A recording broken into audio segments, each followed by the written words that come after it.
All right. Good afternoon, everyone. I'm Lindsay Sin, Secretary of the California Department of Veterans Affairs and a proud veteran of the United States Navy. I'm honored to welcome you here in Sacramento at our CalVet headquarters as we join Governor Newsom for signing Senate Bill 694. This is a proud moment for our state. SB 694 makes it clear. California will not tolerate claim sharks that target and exploit our veterans and their families. So thank you, Governor Newsom, for signing this bill, and thank you for your steadfast and continued support of our veterans and their families. We're also joined today by the bill's author, Senator Bob Archuleta, and co-author, Assemblymember Pilar Schiavo. Thank you both for supporting our veterans as your roles of chairs of the Senate and Assembly Military and Veterans Affairs Committees. Thank you also to the support of Senator Sabrina Cervantes, to Attorney General Rob Bonta and his office for his co-sponsoring this bill and for his continued support as well. I'd also like to thank the coalition of veterans organizations that provide free accredited assistance to veterans every day. Thank you to the California Association of County Veteran Service Offices, the VFW Department of California, the American Legion Department of California, the California State Commanders Council and its many members, and many, many more. And finally, thanks to our dedicated team at CalVet who work hard every day hand in hand with veterans as they assist them and their families. SB 694 supports this work. This law requires federal accreditation to represent or advise a veteran in filing their benefits. It prohibits unauthorized fees, and it protects veterans' privacy and security. This law ensures that we can fight the misinformation and false promises that so many of these companies make and who prey upon our veterans. But this wasn't easy. This coalition of veterans, service officers, legislators, and advocates fought an uphill battle of misinformation about how veterans can file VA disability claims and where they can access these benefits they have earned through their military service. All of these services are offered for free and always should be. Unfortunately, many veterans don't know that they fall prey to unaccredited companies who are charging outrageous fees, something that's already prohibited by federal law. So today, we stand firm in protecting our veterans and their families and state clearly that every veteran has the right to access their benefits for free with a VA-accredited organization or VA-accredited attorney.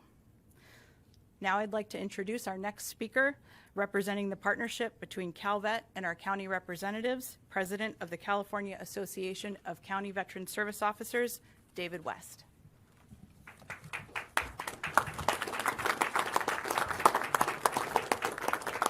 Thank you very much, Secretary Sin. On behalf of the California Association of County Veteran Services Officers and the veterans and families we serve across all 58 counties, thank you for signing Senate Bill 694 into law.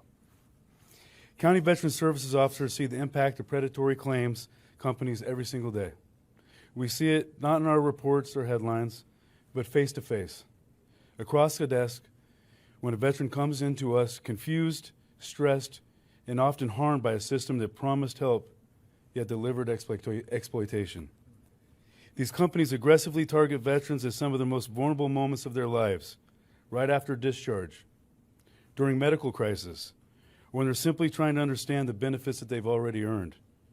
They bombard veterans with phone calls, pressure them into contracts they don't fully understand, charge excessive fees, and interfere with legitimate claims, often delaying or damaging access to care and compensation. One of those veterans was Christian Hamill. Christian was just 22 years old when he was discharged from the United States Marine Corps. Almost immediately, he began receiving nonstop phone calls, some as early as 5 o'clock in the morning, pressuring him to file a claim through a for-profit company. The stress of that experience ultimately led to Christian suffering a stroke at 22. This is the real human cost of predatory behavior, and it is something CVSOs across California have witnessed for far too often. Senate Bill 694 is about putting an end to that harm. This law draws a clear line. Veterans benefits are not a business opportunity. They are a promise made to those who served. Senate Bill 694 establishes meaningful protections, accountability, and enforcement to ensure that promise is not exploited. Just as importantly, Senate Bill 694 provides relief for veterans who are already trapped in these predatory arrangements. Any veteran currently under contract with an unaccredited predatory claims company will have those contracts voided as of January 1, 2027. That date represents freedom.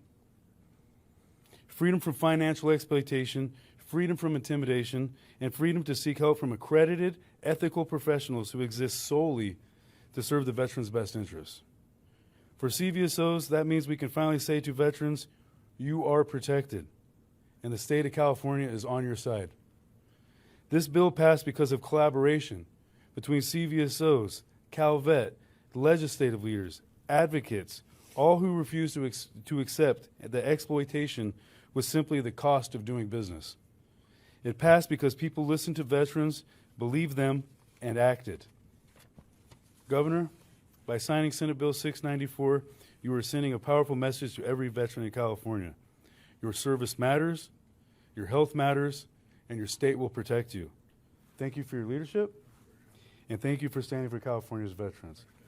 It is now my pleasure to introduce David Kuda, State Commander of the Veterans of Foreign Wars.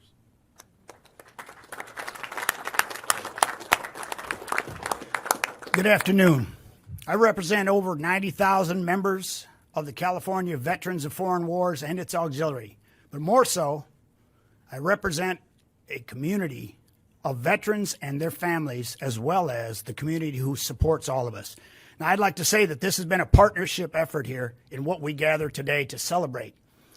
The governor here choosing to sign this bill that represents a protection that is much needed for veterans around the world and around California. We definitely have been preyed upon. I will tell you that since the Continental Army started in 1776, we've had people preying on your veterans. But California sends an important message.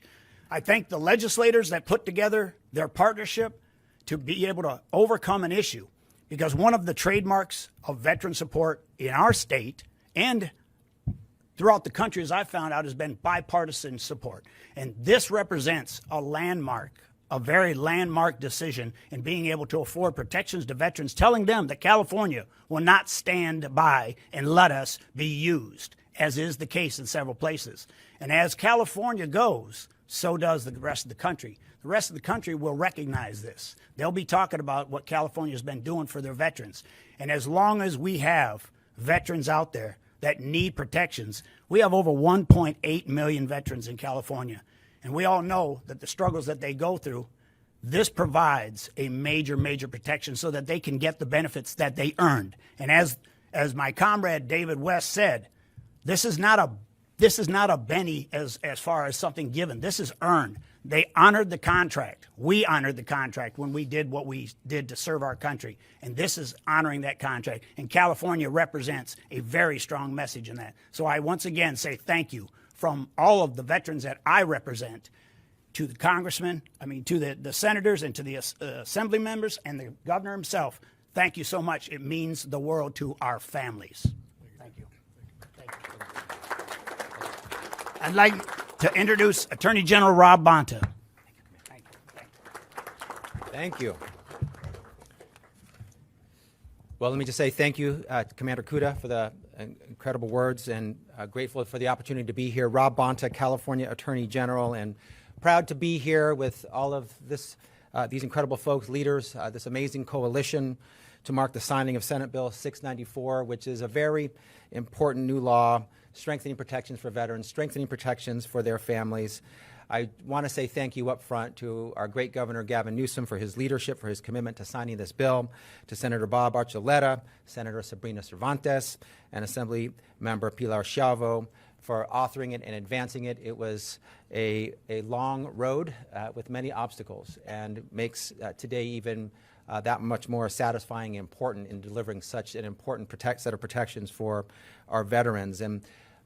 But most of all, I want to be very clear that without the veterans here today who advocated for this progress, who fought for this progress, who committed to this change, none of this would be possible. And I'm very honored, very grateful, very privileged to stand with such incredible champions.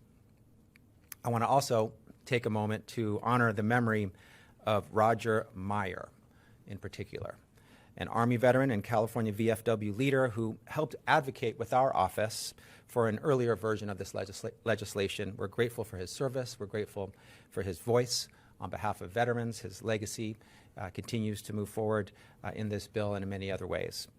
SB 694 is about stopping the exploitation of veterans, stopping that exploitation when they seek the benefits, as mentioned, that they earned through service and through sacrifice. Veterans showed up for us in service to this country, and we must show up for them when it matters most. That's exactly what SB 694 is about.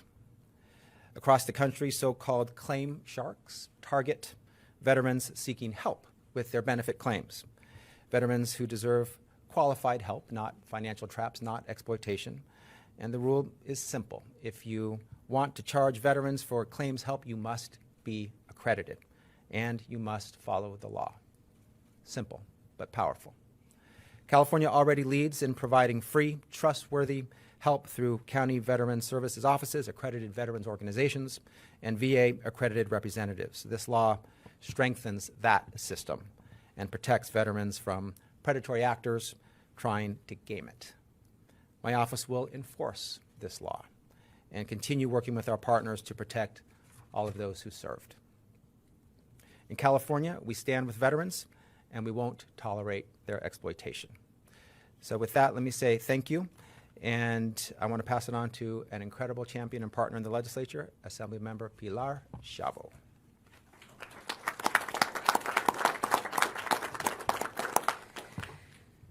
Good afternoon. I am the chair of Assembly Military and Veteran Affairs Committee, but more importantly, I'm the daughter of a disabled veteran. And I am so, so proud to be standing here today, and I know my dad would be incredibly proud as well. Veterans earn their VA disability benefits through great sacrifice, and they deserve every single penny. But for too long, predatory claim sharks have targeted veterans, charging illegal fees for them to try and get access to the benefits that they have earned through their service. With the signing of SB 694, California is making it clear. Our veterans are not your profit.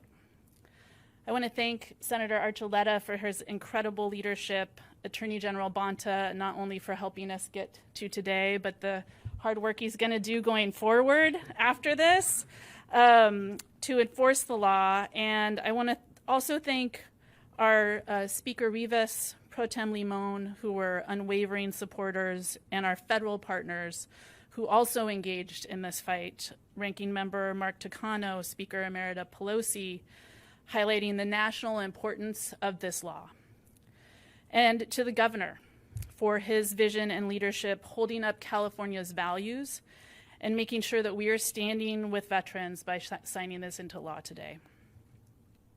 But especially I want to thank the veterans. The California Association of County Veteran Services Officers and the many veterans and veteran organizations who came to advocate. This was the hardest bill that I've had to work on since I've been in the legislature. And chairing military and veteran affairs, most of our bills are non-controversial. Most of them are bipartisan. And I know veterans have never had to work harder to be heard. And we know why that is, because there was so much money on the other side. This is a $73 billion a year industry. And what that means is that is $73 billion of taxpayer dollars that is going into the pockets of corporations instead of the pockets of veterans. California is saying that's not acceptable. It is already against federal law, but unfortunately the penalty that was in federal law was taken out years ago, and these illegal businesses have been allowed to not only flourish, but thrive and become millionaires. So California took a different approach. We invested in county veteran service officers. We have, free veteran service officers who will help veterans navigate the VA system for free. Our Military and Veteran Affairs Committee continues to fight to support our veterans. And, you know, as I said, this is personal. My dad was a veteran of the Vietnam War. He passed away almost exactly a year ago, and he battled cancer 3 times because of his exposure to Agent Orange, where in Vietnam he fixed the planes that sprayed Agent Orange, and he would sometimes be drenched in it. And he passed away because of his health complications due to that exposure of Agent Orange. My dad deserved every penny of his VA disability benefits.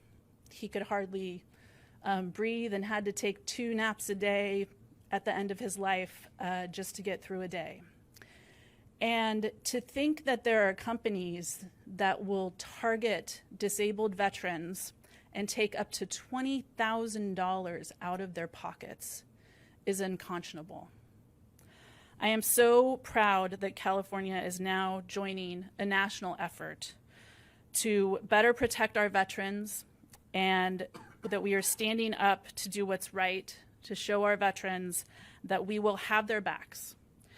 I want to thank everyone for being here today. I want to thank the scrappy, amazing crew of folks who fought so hard against what felt like every single lobbyist in town. And we had volunteers coming to help us because it was such a huge, huge fight. But it was really incredible to see people decide which side of the line they're going to be on. And California has decided to stay on the line that is with veterans. So thank you so much. Thank you to Governor Newsom. Thank you. And I would love to introduce my forever in arms buddy, Senator Barbour-Chiletta, who is not only a veteran himself, but a father of service members. And you could see the passion and how personal it was for him in this fight as well. Thank you, Senator Archuleta. Thank you. Well, thank you. I'm Senator Bob Archuleta. I'm a combat veteran. I served with the 82nd Airborne, and I'm the chair of the Military and Veterans Committee here in the state of California. So I do carry that banner, not only for my veterans, for your families. I'd like to thank for the state of California, who loves veterans so very, very much. And I'd like to go ahead and right now talk about a partner in arms. Pilar, I'm going to extend my arm. When I was presenting my bill on the Senate floor, she reached up to me just like this, and I'm going to give it right back to you. I can't begin to tell you how much I love what you believe in, your dad, your support for veterans, no doubt. And Governor, you are taking a stand today, and I'm going to extend my hand out to you as well, because you're stepping up. The overwhelming odds that we were up against were unbelievable. Nobody thought we were able to pass this bill. But Senate Bill 694 strengthens California's commitment to protecting veterans from exploitation and federal claims that no one should be able to file them if they're not accredited. You've heard that.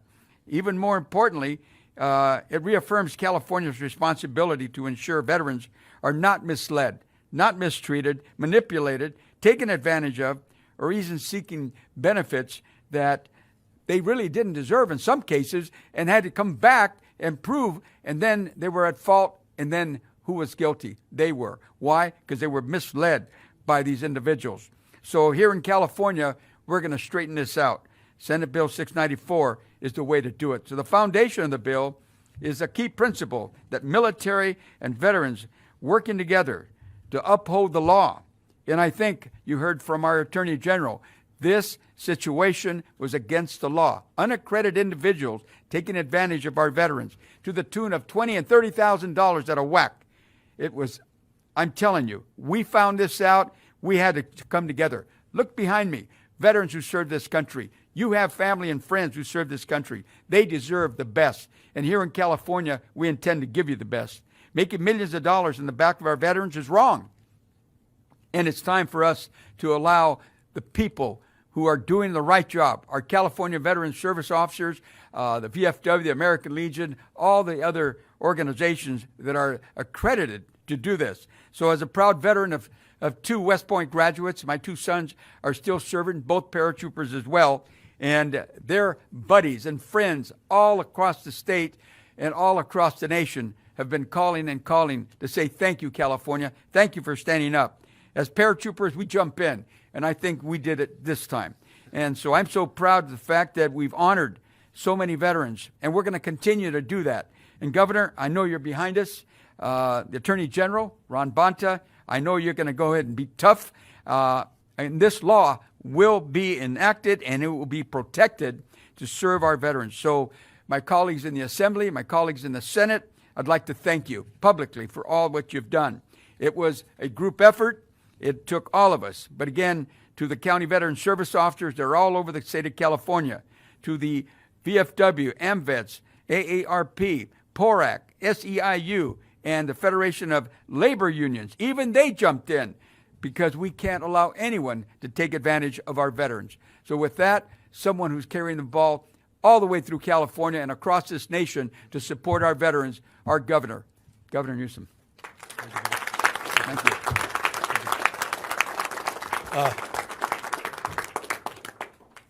Thank you all. Thank you, Bob. Thank you, Mr. Senator. Thank you for your passion. Thank you for your action. Thank you for stewarding this bill. Thank you for your partnership, but also thank you for punctuating the point why we're here with energy and conviction and with your own narrative and story. To the Assemblywoman, let me express gratitude to you, your dad. I appreciate, I've been writing a little bit lately and got into some of the files, found some letters from home. My grandfather, Arthur Menzies, who spent many, many years after that march, Corregidor, adjacent to the Bataan March, as a prisoner of war, came back a different man. He was always a distant figure in my life, eventually took his own life. That, of course, is an example that is very familiar to many people in the veterans community, many families that have been torn asunder because of similar experiences. And it marks a consciousness, which I appreciate you expressed, and a thread to which you're pulling in terms of your leadership and commitment to this cause. But it's one that I know connects to all of you directly, not just indirectly. And so, again, to all of you, I'm grateful. I'm also grateful because, as was described, this was not an easy process. So I'm grateful to your fortitude. I'm grateful that you didn't fall prey to influence.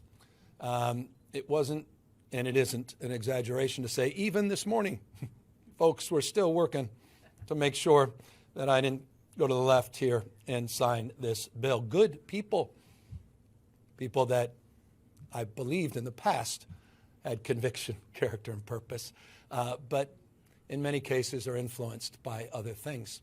$73 billion reinforces that.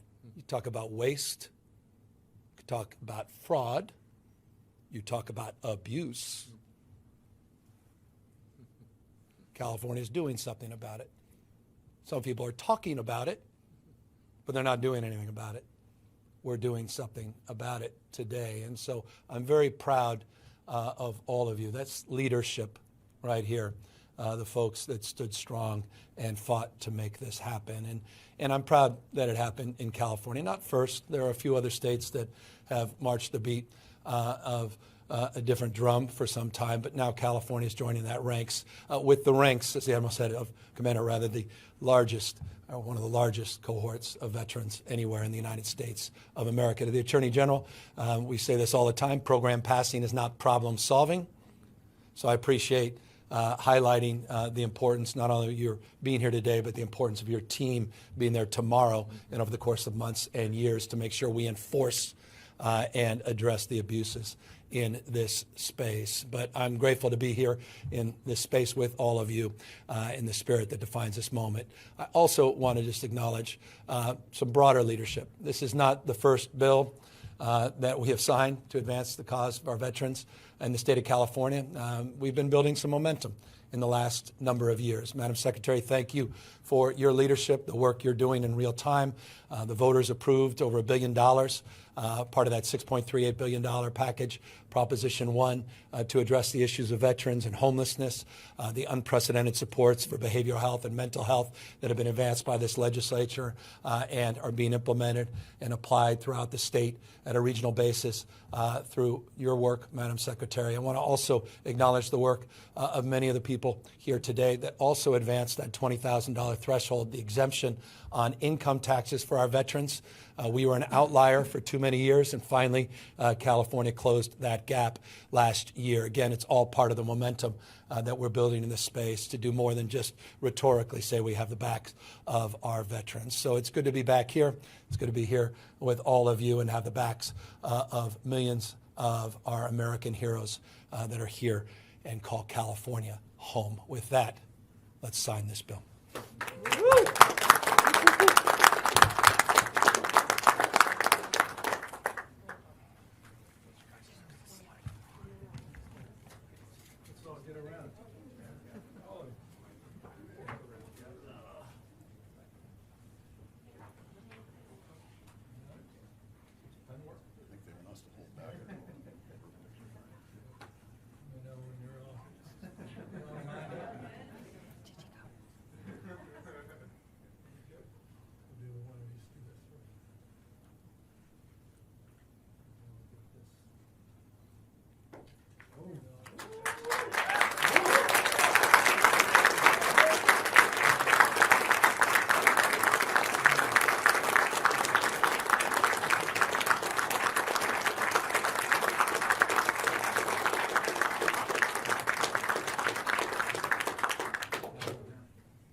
On this bill, hopefully first, and if you have some off-topic questions, I'm happy to answer that, perhaps spare them.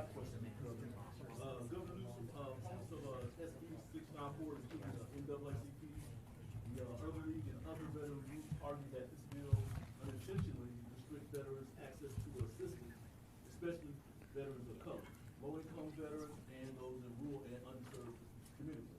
Now that you have signed SB 694, how do you plan to ensure that these veterans do not face increased barriers and reduced choice or longer delays in access to benefits that they have? I appreciate that question. That was obviously brought up through the legislative process, and I know, Madam Secretary, you have very strong opinions on precisely this subject. So let me defer to you, and you can defer to the author as well to highlight some of those issues and that debate that played out during the legislative process. Thank you. Thank you, Governor.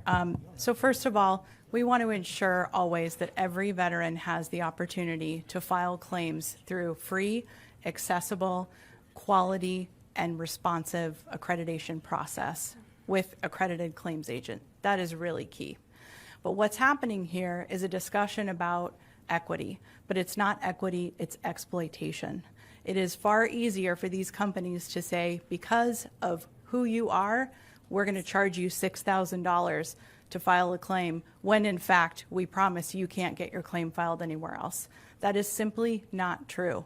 And it's really important that every veteran recognize that the work that we do, along with our county veteran service officers, ensures that any veteran, regardless of who they are, what they look like, where they served or when they served, deserves this free representation always. And that representation is backed up by just the very numbers of what are filed already within our county veteran service officers. Last year, our county offices filed over 300,000 claims on behalf of veterans, totaling $687 million in new and one-time awards. In addition, they took in 24,000 applications for the tuition fee waiver program, meaning $175 million was back in veterans' pockets so that their dependent students could go to school and access college. That is what equity looks like. And so we want to ensure that all veterans, regardless of where they come from, again, have that equity and that accessible and free services that they should. I will say, VA, OIG, and the GAO have found historically that when the claims hit the Veterans Benefit Administration, there are racial inequities. We absolutely recognize that. But that happens after claims get to the VA, which means now that the Trump administration has closed the VBA Office of Equity Assurance, it is more important for our state to ensure that we are tracking this issue and we are ensuring that all of our veterans, regardless of who they are and where they come from, have access to those benefits, and we will absolutely do that.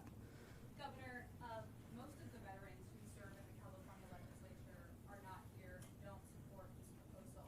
They note that you're essentially outlining an entire industry of people who are helping with the backlogs with accredited VSOs. And at the same time, they're concerned that those people, there are 2,600 claimants who are now in limbo because of this bill.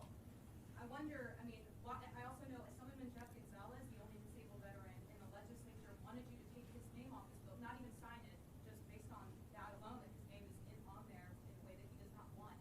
Why not just take more time for these groups to figure it out, or why not find other consumer protections that, landed so that everyone could be on the same page?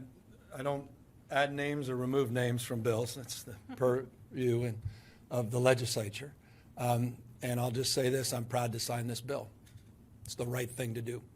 I was mentioning to the group a moment ago, I got an interesting text, someone you know, who said he was hired for a quote-unquote load of money and needs it, and was tempted to lobby me today to advance that opinion and point of view. He said, absolutely the wrong thing to do. Said, sign the bill. No amount of money could dress my conscience if you did not.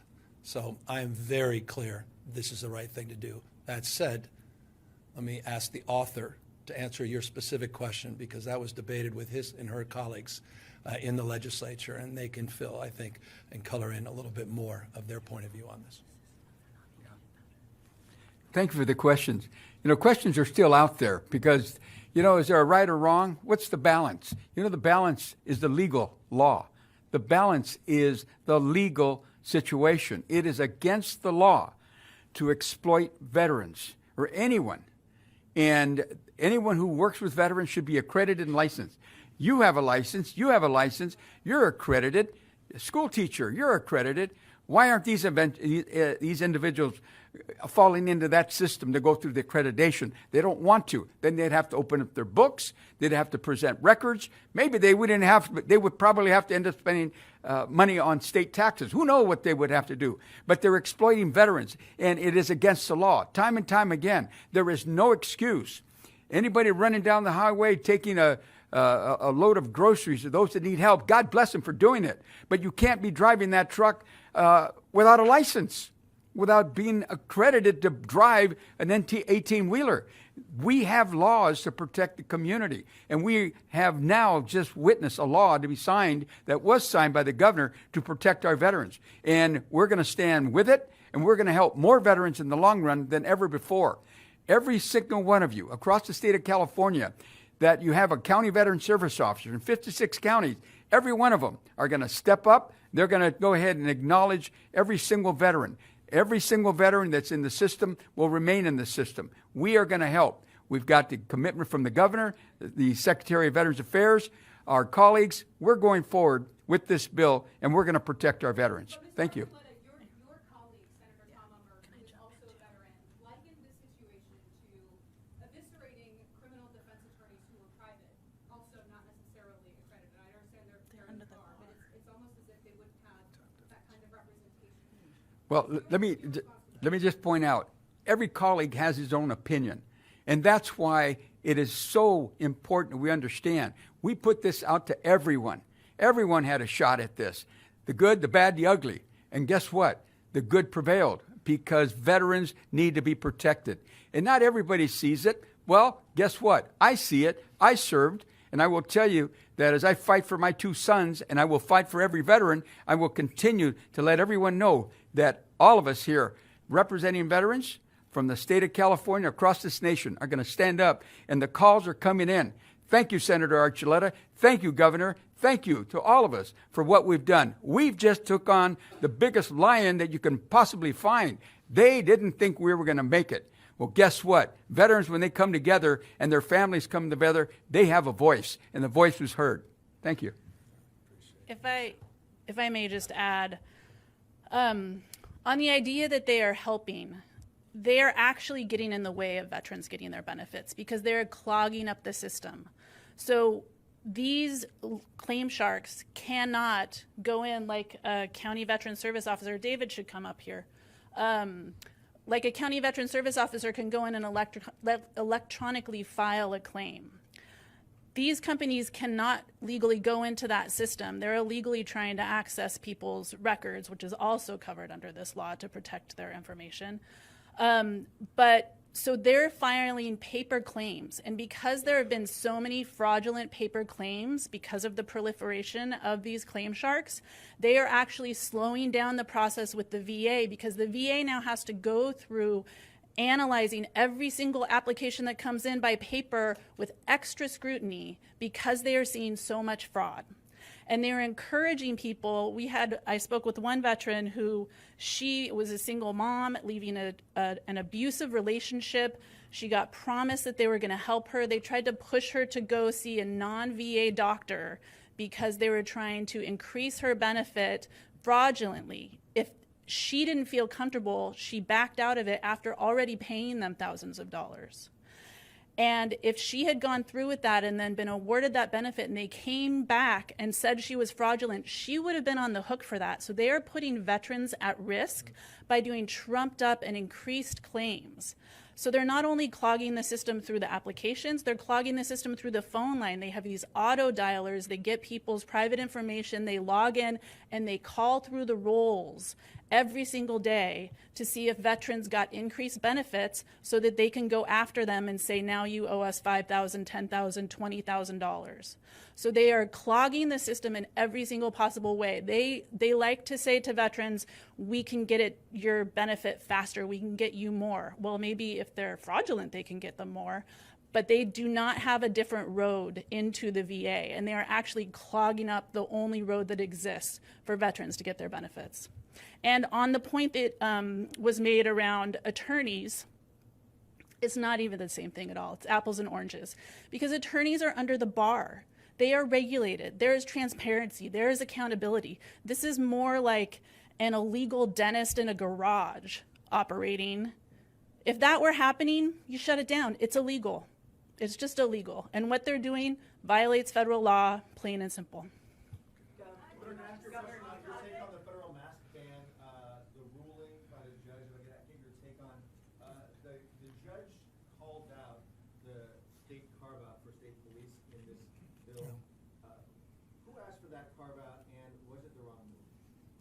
Well, the bottom line is we're disappointed in the decision.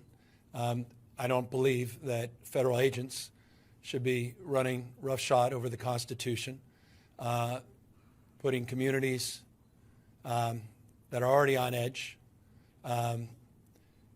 in more terror and more distress by having masks on. No other law enforcement agency operates like this, period, full stop. It's about trust. And it's about relationships. And they're destroying trusts, and they've frayed relationships, not just nerves. As it relates to amendments, we offered the author the amendments that were reflected in the bill that was upheld. Those amendments were not taken by the author. We believed it should have been a federal masking bill, period. We're pleased as it relates to the second decision, as it relates to the ID bill, and I appreciate the Attorney General's strong advocacy on both. That was upheld, and that's quite significant. California's led in this space, and will continue, as the AG can, I imagine, attest, we'll continue our advocacy to move this process forward as well. And I don't know if you want to, this is if I may, because point of personal privilege, because he's been such a strong advocate on the masking bill. Mr. Attorney General, want to add anything to that? Yeah, thank you. Of course, my office has the duty and obligation that we take very seriously to defend in court the laws of the state of California when they are challenged, and we defended both laws in court. We're there, of course, for the hearing. We argued it, and the final ruling was consistent with what we expected from some of the clues left by the judge in the hearing. And I think what's most important is what the governor was saying, is that if you can't tell the difference between a criminal trying to harm you and a law enforcement agent who is masked and you don't know who they are and they're being aggressive and they seem to be threatening you, you have a huge problem. And accountability and transparency are critical. The masking policy of the federal government at this time does not meet those standards. It undermines trust, and it's a major problem. It's a public safety problem. And so the court upheld the bill, at least for now, in terms of not granting a preliminary injunction brought by the federal government on the ID portions, requirement of a badge number or a name, a department. That's fully upheld for now. We'll see. The case continues, of course, but a preliminary injunction asks, are you likely to succeed on the merits? And the federal government was denied when that question was asked. And as to the masking portion, the judge made very clear what a pathway might look like if this is something that California decides to pursue. And of course, when you have the federal government interacting with the state, there are things that are appropriate under the law to consider, the Supremacy Clause, the Intergovernmental Immunities Clause among them, which were considered by this judge in this ruling. But I think there's a path forward if it is sought, and we will continue to do everything in our power to defend the laws of the state of California when they are challenged in court. And if I can just say one additional point on this, I'm very proud of this legislature. I was very proud to sign that bill. It was the first in the nation masking bill. And I'm hopeful that Congress will take the leadership role and do the same. I'm very grateful to the leadership, both the House and the Senate, at least the Democratic caucuses, for their willingness to make this a priority moving forward as it relates to any additional funding for DHS. And I think that's a principled stand and is one we strongly advocate. Back to the legislation, you kind of alluded to this, but didn't quite say it. Is this a way for you to kind of get ahead of White House claims or California's right? Oh, no. No, this is just the right thing to do, period, full stop. It has the contours of so many other debates here in Sacramento. I might as well be having a debate we had in 2019 when we were going after check cashing and payday lenders and everything else. And you know, these are a lot of similarities, dissimilarities. I'm not suggesting they're precisely the same, but this is a principled thing to do. I just offer it as a point of consideration in the context of that debate. Maybe they want to consider the waste, fraud, and abuse in this space as a priority to help veterans that they claim they care so deeply about. The rhetoric doesn't match that reality.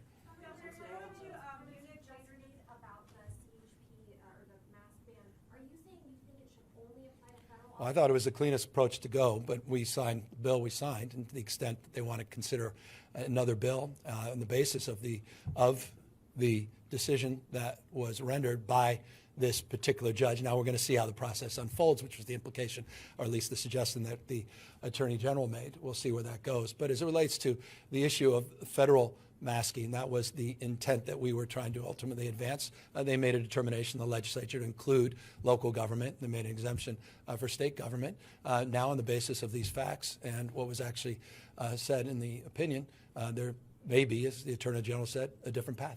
The Assembly member is introducing a proposal to close a water's edge tax loophole. Do you support the concept of that, and have you had any conversations? I haven't had any conversations about that. Governor, you're heading to Munich later this week to talk about climate. Can you talk about what your message to global leaders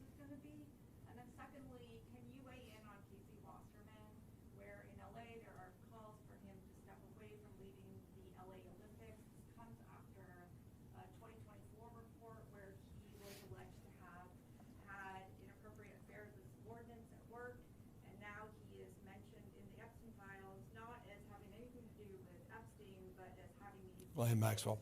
Yeah, no, I've read what you've read on that, and I'm aware on the basis of the response by Casey, his statement. I haven't had a chance to sit down with him, and I'm looking forward to doing that. I'm also looking forward to the other 3 million pieces of evidence on the Epstein file to be released by the Department of Justice. What the hell are they hiding? They've only released half of the documents.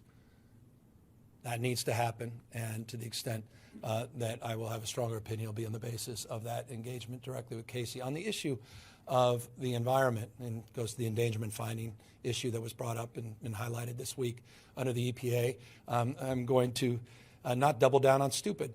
I'm going to continue to try to lead an agenda where we could be competitive against China. China's cleaning our clock as it relates to low carbon green growth. They're cleaning our clock in terms of not just electric vehicles, because it's not, again, about electric power, it's about economic power. It's about supply chains, it's about relationships, it's about exports, it's about manufacturing, it's about jobs.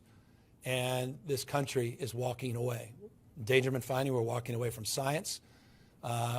We are walking away from common sense. And I'm going to walk in to that conference, be one of a number of panels that I'll be on, and make the case that California is a stable and reliable partner, that California has significantly grown its GDP. It's the 4th largest economy in the world for the moment, and we have significantly reduced our greenhouse gas emissions. We are in the how business.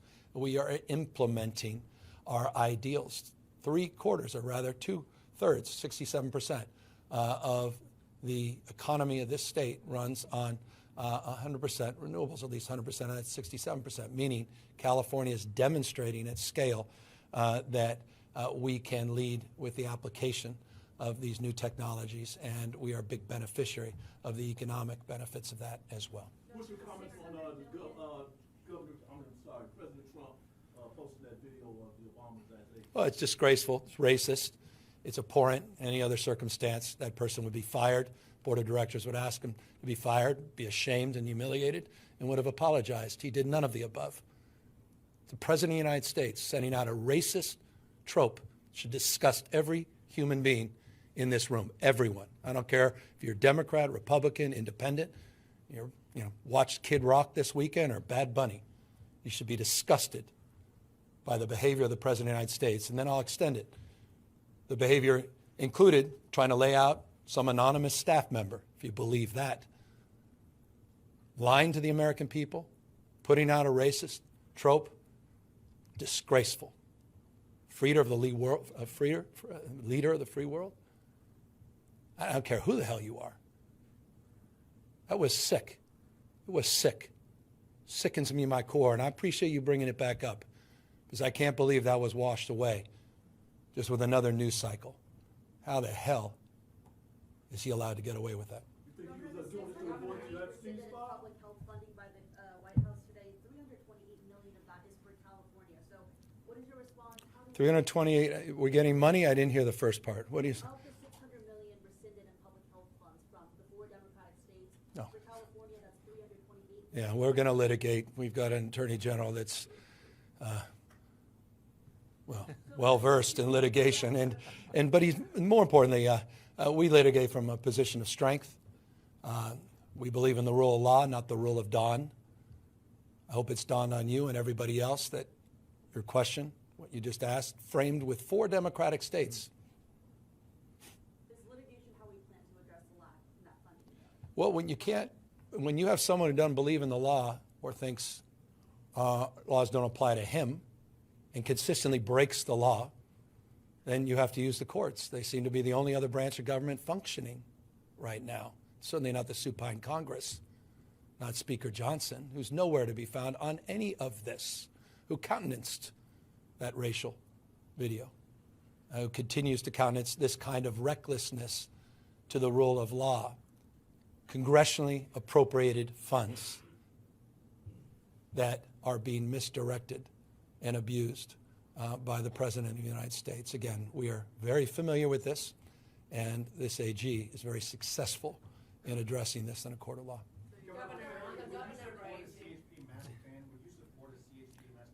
I think based on the court's decision, we should move in the opposite direction, and that is a federal mask ban.